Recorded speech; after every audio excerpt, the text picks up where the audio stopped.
Dan pada momen itulah, di Mount Gizzard pada tanggal 25 November tahun 1177, Baldwin yang masih remaja dengan penyakit kusta yang merusak tubuhnya, dibantu pengawalnya untuk turun dari kudanya. Dia berlutut di depan salib dan berdoa untuk memohon kemenangannya. I am Jerusalem.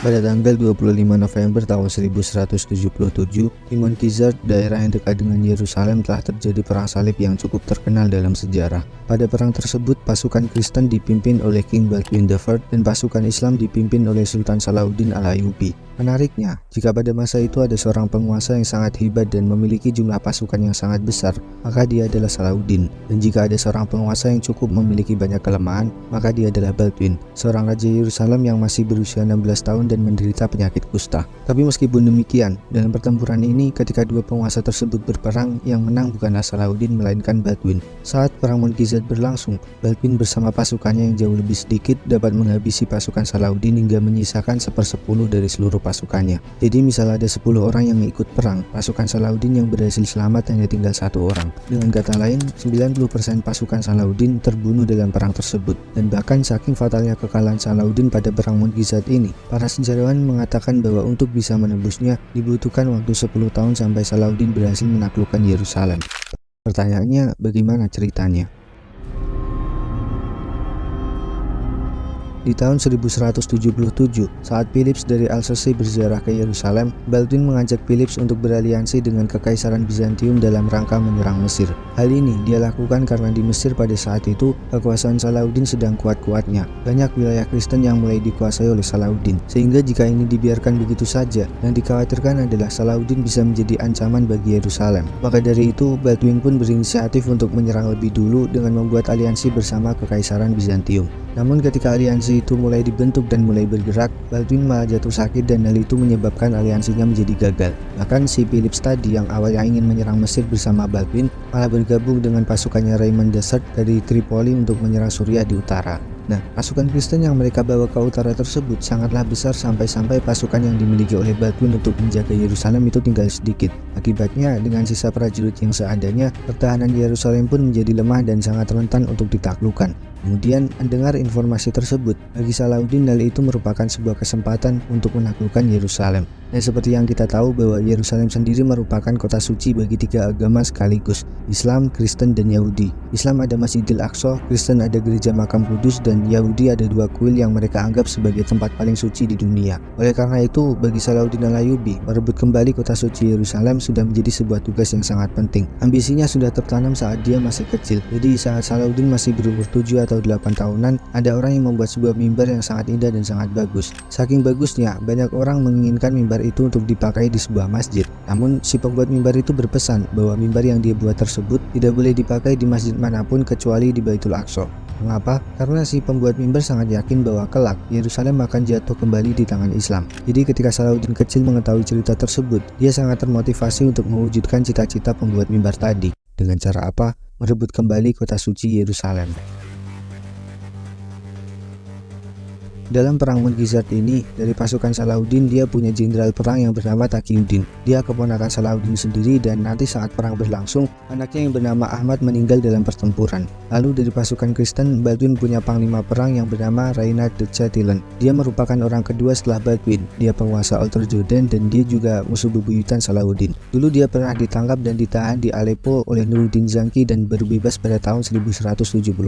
Kebenciannya terhadap orang Islam sangatlah luar biasa. Misalnya ada seseorang yang tindakannya sangat kejam terhadap orang Islam, maka tidak ada yang lebih kejam dari Reynard ini. Kemudian, mengenai jumlah pasukan perang, sebenarnya tidak ada catatan pasti yang menunjukkannya. Ada yang bilang jumlah pasukan Baldwin sekitar 3.000 sampai 4.500 prajurit, sedangkan jumlah pasukan Salahuddin itu sekitar 21.000 prajurit sampai 26.000. Namun, terlepas dari keakuratan jumlah pasukan perang pada saat itu, yang jelas pasukan yang dibawa Salahuddin jauh lebih besar dari jumlah pasukan yang dimiliki oleh Baldwin. Nah, ketika mendengar Salahuddin akan melakukan penyerangan, Baldwin pun segera keluar dari Yerusalem untuk mempertahankan diri di Askelon. Dan singkat cerita, di sana Baldwin dikepung oleh pasukan Salahuddin yang ada di barisan depan. Belum sampai Salahuddin benar-benar mengalahkan Baldwin di Askelon, dia mencoba untuk segera melanjutkan penyerangannya ke Yerusalem. Salahuddin menganggap bahwa pasukan Baldwin yang tidak terlalu banyak mungkin tidak akan berani untuk mengejarnya. Artinya di situ secara tidak langsung Salahuddin meremehkan Baldwin. Lalu karena rasa percaya dirinya terlalu tinggi, di perjalanan Yerusalem, Salahuddin membiarkan pasukannya menyebar dan terpecah-pecah untuk menjarah daerah di pedesaan. Lebih jauh lagi, dengan pasukannya yang tersebar luas, komunikasi, komando, dan kendali atas pasukan tersebut pada dasarnya tidak ada. Sebenarnya ada alasan mengapa Salahuddin membiarkan hal itu. Jadi sebelum melanjutkan perjalanannya ke Yerusalem, Salahuddin sudah meninggalkan beberapa pasukannya untuk mengalahkan Baldwin di Askelon. Namun yang tak disangka adalah pasukan tersebut berhasil dikalahkan oleh Baldwin. Dan mulai dari sana, Baldwin juga mendapatkan beberapa bantuan dari Gaza. Dengan begitu, tanpa sepengetahuan Salahuddin, Baldwin pun segera mengejarnya. Dan ketika Salahuddin melihat Baldwin telah tiba, dia benar-benar terkejut karena pasukan Salahuddin sendiri sangatlah berantakan. Kereta barangnya terperosok, pasukannya terpisah-pisah, dan beberapa pasukan masih belum siap. Ada yang kelelahan karena perjalanan panjang, ada yang mengambil senjatanya di kereta yang terperosok tadi, dan sebagainya. Intinya pasukannya sangatlah kacau, dan yang lebih buruk lagi, tanpa mereka sadari, ternyata mereka digiring ke daerah berawat di mana banyaknya jumlah pasukan malah merugikan diri mereka. Setelah itu, ketika Baldwin melihat pasukan Salahuddin, dia memanggil Uskup Bethlehem untuk maju dan mengangkat salib sejati. Salib tersebut diyakini berasal dari kayu salib Yesus yang dibawa oleh Uskup. Dan pada momen itulah, di Mount Gilead pada tanggal 25 November tahun 1177, Baldwin yang masih remaja dengan penyakit kusta yang merusak tubuhnya, dibantu pengawalnya untuk turun dari kudanya. Dia berlutut di depan salib dan berdoa untuk memohon kemenangannya. I am Jerusalem. Tindakannya membuat seluruh pasukannya bersorak sangat keras. Mereka semua tersentuh dan terinspirasi oleh apa yang baru saja mereka lihat.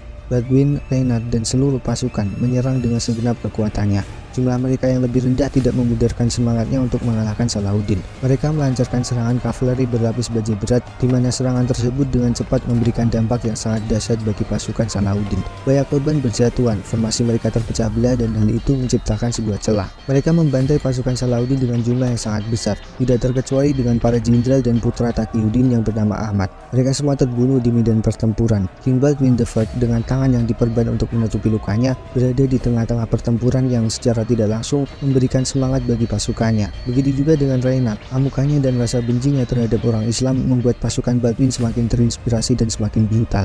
Lihat kondisi yang semakin buruk, Salahuddin dengan cepat membentuk kembali pasukannya, dan dari situlah dia mendapat perlindungan di jantung pengawal elitnya yang terdiri dari 1000 kesatria Mamluk. Dan ketika mengetahui itu adalah pertahanan terakhir dari Salahuddin, para kesatria Baldwin segera berkumpul dan menyerangnya. Namun di tengah-tengah bentrokan itu, Salahuddin berhasil menyelamatkan diri dengan menunggangi unta balap. Baldwin sempat mengejar Salahuddin sampai malam tiba. Meskipun tidak berhasil menangkapnya, kemenangannya sangat besar sampai-sampai kereta barang milik Salahuddin juga berhasil mereka dapatkan. Sementara Salahuddin sendiri, di perjalanan pulangnya yang kurang lebih selama 10 hari, mereka dilanda hujan yang sangat lebat dan diganggu oleh suku Badui. Sehingga pasukan Salahuddin yang berhasil sampai di Mesir pada tanggal 8 Desember hanya menyisakan 1/10 dari seluruh pasukannya. Artinya, dalam perang ini 90% pasukan Salahuddin dikalahkan oleh pasukan Baldwin.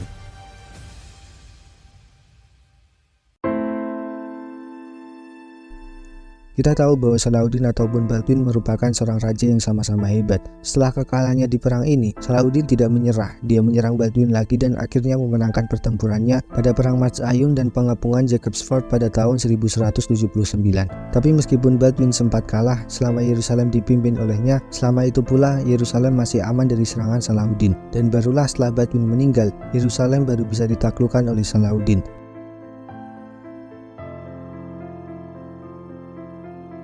Ada banyak pelajaran yang bisa diambil dari kisah ini, dan salah satu yang menarik adalah pelajaran tentang perjuangan Baldwin. Kita bisa bayangkan betapa sulit dan beratnya hidup Baldwin, di mana selain melawan penyakit kusta yang merusak tubuhnya, dia juga harus melindungi Yerusalem dari musuh-musuhnya. Baldwin memang punya privilege, dia keturunan raja, dia sangat cerdas dan memiliki ingatan yang sangatlah luar biasa. Namun meskipun demikian, dia tahu dia juga lemah. Dia tahu bahwa umurnya tidak akan panjang dan entah bagaimana caranya, dia harus bisa mempertahankan Yerusalem dari Salahuddin yang kekuatan dan kekuasaannya sangatlah luar biasa. Mungkin inilah yang dinamakan dengan seni memaksimalkan diri, di mana meskipun manusia itu lemah, meskipun mereka punya banyak kekurangan, mereka harus tetap berjuang dan berusaha. Karena dalam seni ini, bisa jadi sebuah kelemahan atau kekurangan malah menciptakan sebuah kekuatan. Jadi kenali diri kita terlebih dahulu, apa kekurangan dan kelebihan yang kita punya, lalu berusahalah untuk memaksimalkannya. Terakhir, belajar dari kesalahan Salahuddin tadi. Terkadang ketika seseorang terlihat tidak memiliki kelemahan, justru itulah kelemahan terbesarnya. Mungkin itu saja pelajaran kita hari ini, semoga bermanfaat. Saya Bagas, terima kasih.